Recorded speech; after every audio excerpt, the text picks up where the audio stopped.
Today we're in beautiful Bentonville, Arkansas, riding the Cannondale Moterra SL. This is the absolute lightest full power e-bike on the market. It comes in at 45 pounds. That's impressive. Today we're riding with my wife, Dusty Betty. She's also on a Moterra SL. She struggles to muscle around the big, heavy e-bikes. But right away, this thing feels more mountain bike-ish than big, heavy e-bike. Oh yeah, I can still lift up the rear on that. That is cool. I can still hop it up ledges. A lot of companies are running like Fox 38s or Zebs or really stout forks because they're thinking, well, these bikes are heavier. The riders are pushing them harder. Let's beef them up. Heavier tires, heavier wheels, e-bike rated everything. And Cannondale kind of went the other way, which I actually like. This has a Fox 36 on it. We got to talk about the geometry of this thing because it's got something like a 449 chainstay and a 62, 63 degree head angle. Super slack, super long rear end. This bike is so easy to ride. Yeah, it doesn't feel like an enduro bike. It feels like a lightweight trail bike. But I've never ridden a 63 degree head angle bike that rides like this. Oh, it's so fun to be able to get out and ride with my wife. Super planted, and it feels light. I think we're gonna be seeing a lot more super light, full power e-bikes like this. Cannondale's always been a little bit different and never afraid to think outside the box. This bike has totally changed things for me. And living in a place where e-bikes are legal and where trails are mellow, man, it's changed my life. I've ridden more in the last month than I had in the last year in Sedona. Me and Tess haven't ridden together in ages.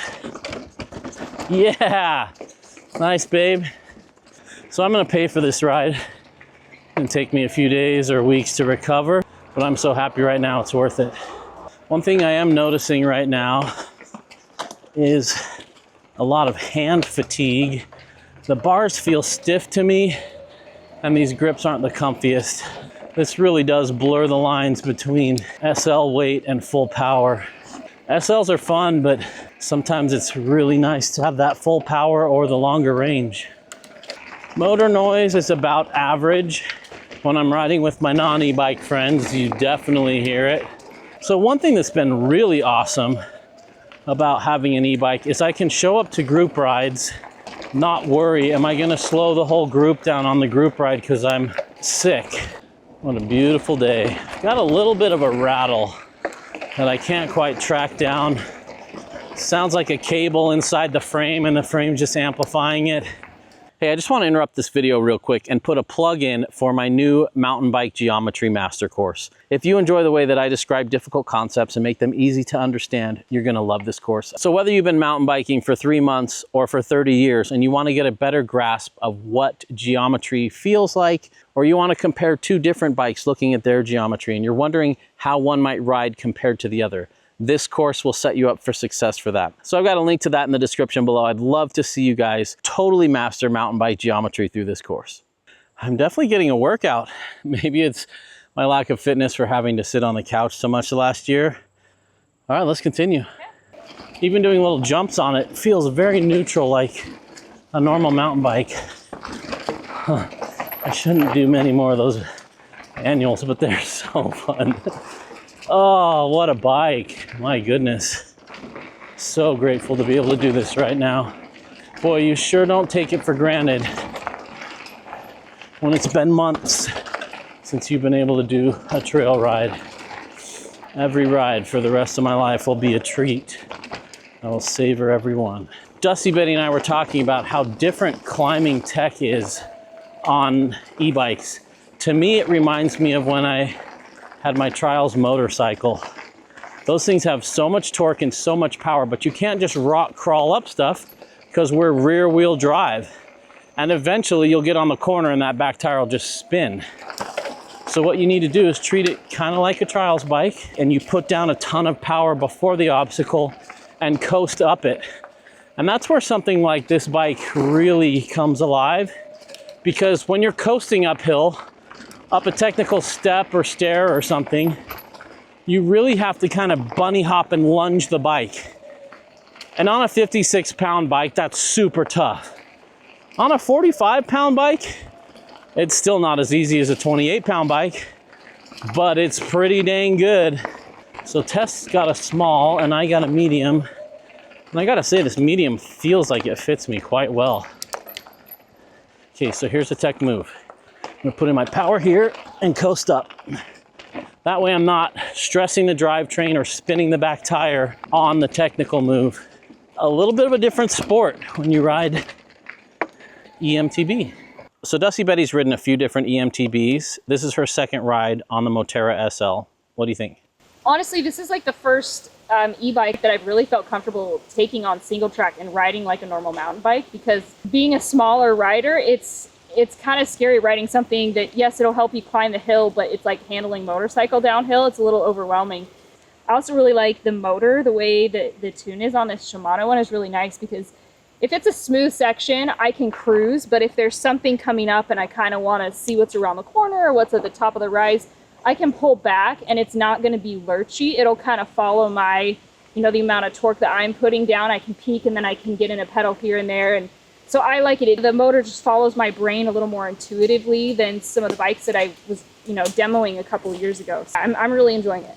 You ride it really well. You're crushing it. So we'll turn this completely off. I've got 0 assist. You'll see this is white and I have no lights in the middle of this. I'll bump it up to 1 level of assist. Now we're blue down here and light blue up here. That's cool. That helps when you look down to just be like, what mode am I in? Up 1 more is green. We're in assist level number 2. Now we'll go 1 more up to 3 and it's still green. That's a little bit confusing because usually I'm switching between 2 and 3. And when it's bumpy or there's a corner coming, you don't want to be looking down at this thing that's shaking, trying to decide what number am I in? What level of assist am I in? So it'd be really nice if 3 had a different color than 2. Then we go to 4 is now yellow. And that's yellow on the button here. So I just wish mode 3 have like a different color so I could tell when I'm in mode 3 by just glancing down at it. I wish this motor was a little bit quieter too. One thing that's spectacular about this bike is I don't feel like there's a ton of parasitic drag when I'm just coasting. Right now I feel like I'm on a normal bike. Some of my other e-bikes, it feels like they've got regenerative braking or something. They just feel slow on the downhills. This doesn't. Oh, I really appreciate it on climbs like this.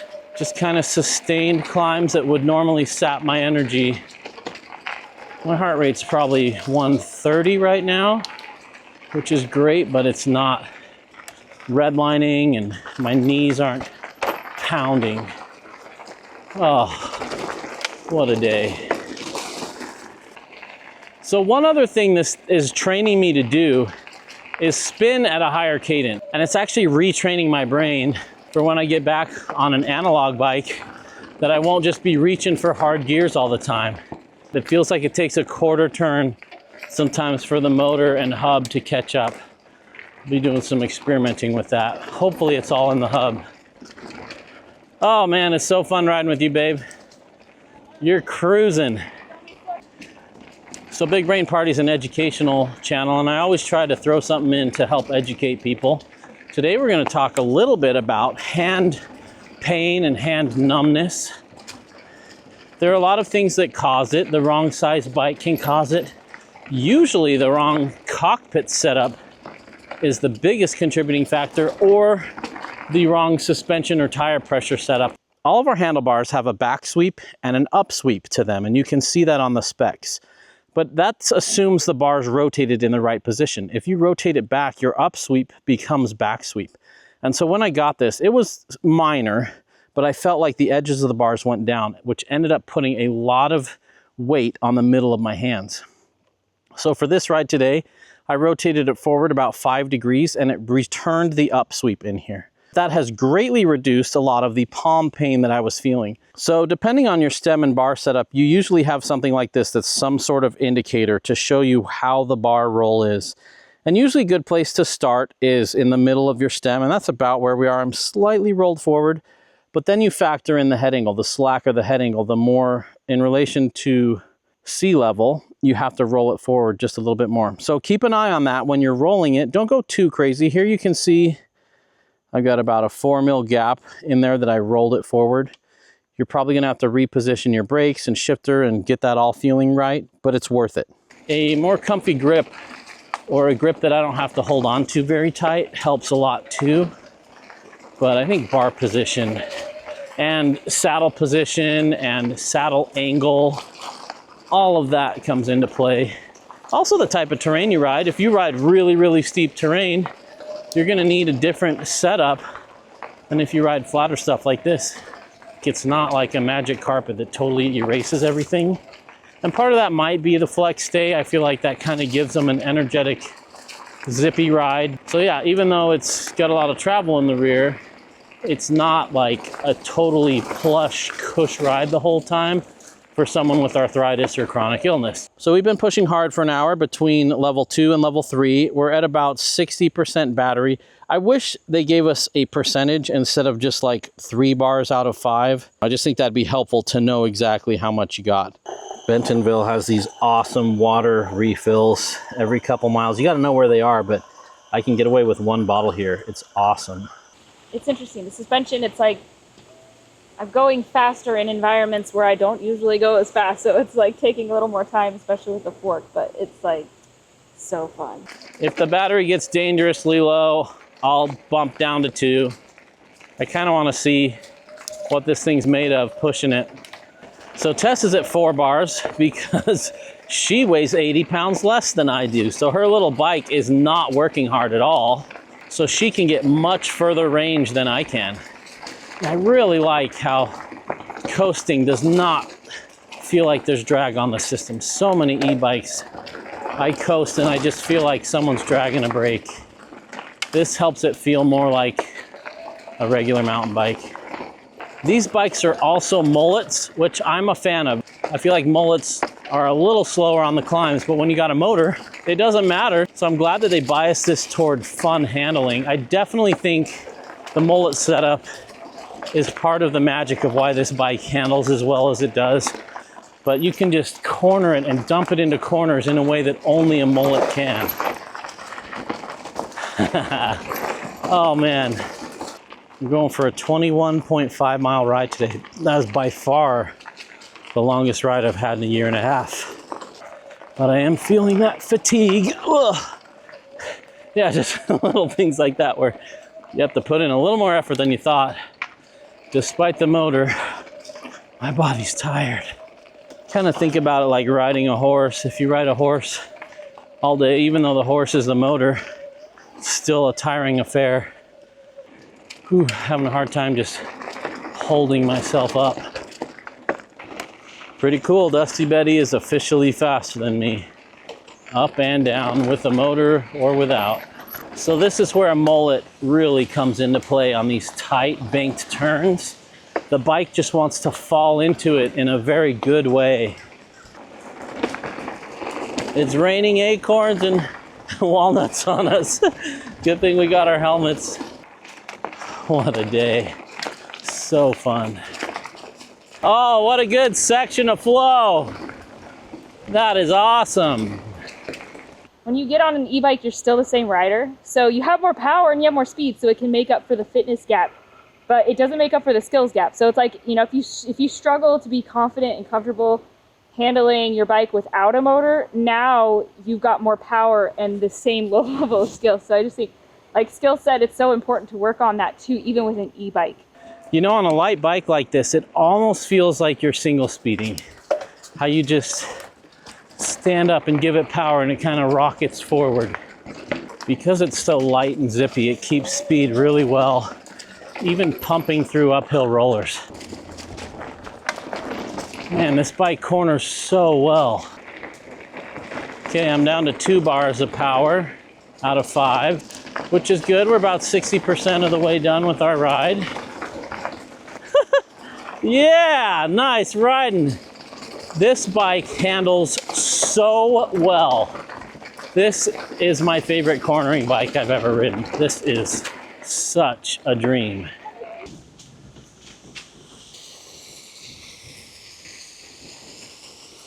All right, I'm down on assist level 2 now because I have a tiny bit of range anxiety being at 40% battery. Oh, this e-bike's changing my life. It has been so good for my mental health. Like, there are days where my body's just like, don't do it. But my brain's like, do it. Get us out of the house. I'm going crazy. If you haven't seen what Christian Pepper does on his Moterra SL, go check him out on Instagram. So now on power level 2, it definitely slowed our pace down a bit. We are not pushing it or flying through here. Still having a blast, but you definitely feel the difference. Like, stuff's not flying by you now like it was. They're both fun, they're just different. See if I got enough battery to finish this whole ride. We've been on the trail for 2 hours now.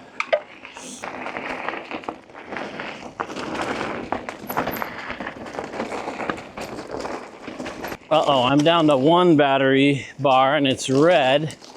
Oh, that second bar didn't last very long. This Shimano motor is a smooth little motor. I like it more than the Bosch's.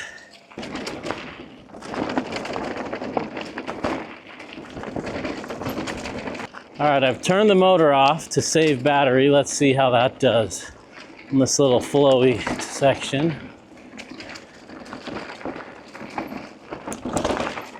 You're not going to mistake it for pedaling an analog bike, but for an e-bike, it's pretty dang good. Wonder if it starts flashing when it's at the very end. But yeah, that's the bummer of not knowing if I have 19% or 2% right now. How many bars do you have? 3? Yeah, Tess still has 3 bars. That little e-bike's like, this is easy. So this bike isn't like a super plush bike. It's pretty energetic feeling. A lot of bikes with this travel feel kind of wallowy and have a lot of pedal bob and just kind of glued to the ground. This, you feel the bumps a little bit more on this. Not to say it's a jarring bike, but it's energetic. It loves to pump. It loves to corner. It's got some really fun characteristics to it. Not just the geo, but the suspension design as well. It carries itself well. It feels like a 130 bike in the way that it doesn't just wallow through its travel, which is really cool to me. It feels like it has slightly less travel than it does. My goodness, that was an amazing ride. Best ride I've had all year, being able to ride with Dusty Betty. We just did 21.5 miles. What an absolute treat to be able to ride bikes and to do so without the bike feeling like a tank. The extra 5 to 10 pounds that this thing saves over a lot of full power e-bikes sure makes it easier to lift over things, and it just feels a lot more like a bike than a big heavy e-bike. Props to Cannondale for all the engineering that went into this. The geometry is incredible. It is so much fun to weave through and slalom and hit the berms and corners. The geo with the mullet setup is just wonderful. I think this is the build I would get. It's a great build. I don't know that springing for the super expensive one is worth it. That said, I will be swapping out a few things. I'll be swapping out my handlebars. I'll be swapping out some shorter cranks, maybe the wheels, just to experiment because I'm a tinkerer. What a special bike. This thing was so much fun, and it's going to open doors that I didn't have before by being able to explore more places, go farther, and still be able to give the bike the body English I want without completely exhausting myself because it's super heavy. I'm going to continue experimenting with other SL e-bikes and see where we can find the sweet spot. But for right now, this is my favorite e-bike I've ridden. So what did you learn? Were there any revelations to you? Let me know in the comments below. Thanks for watching, everybody. Take care.